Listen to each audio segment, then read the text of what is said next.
But that was an interesting area. The River Road was a meeting place too. A lot of people went down a River Road, and supposedly, you know, the dock they're referring to in the Southampton paper is Farley's dock.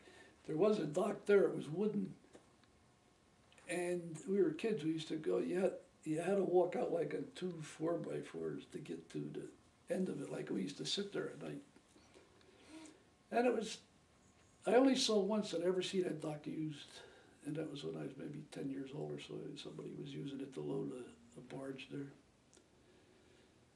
Then my grandfather, great-grandfather, they lived right where that dock was, approximately maybe, I don't know, 500 feet, 1,000 feet, something. I never saw it. I don't remember the house, but my father told me, you know, that's where they lived when he was a kid.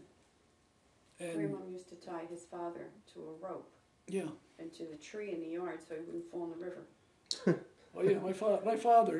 Anybody I talked to that came from back in the 1920s, they would tell me about my father. And one of the things they would say that he would swim out to the schooners that were anchored out there, and he would shimmy all the way up to the top of the mast, and he would dive from the top of the mast like 75 feet. And he said that there wasn't anybody else around that would ever do that. He lived in the water there. And he went back years ago too. He told me stories. Told me stories about the bootleggers used to bring booze in down a river road. From the ships? From out in the bay, yeah.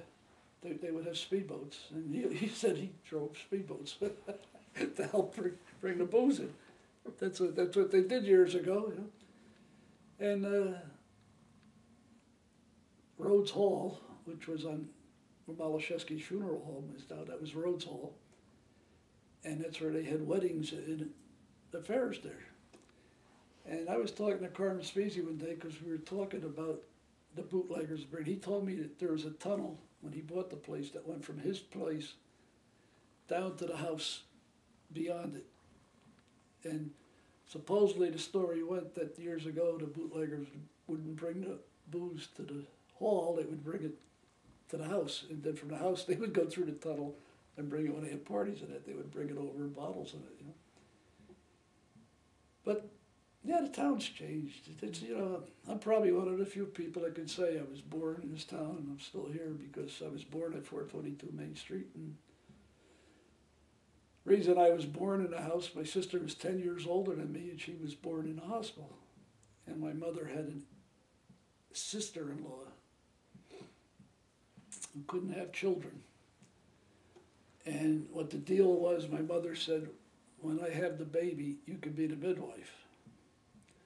And I was the baby, so my aunt was there and she delivered the baby, and I was born in the house. And things were so much different years ago, you know. They live life in a different era, and we live it a lot faster. And like I got my license on a 1939 Pontiac.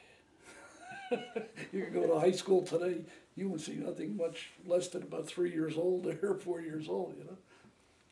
It was like a different world. It was a slower world for sure.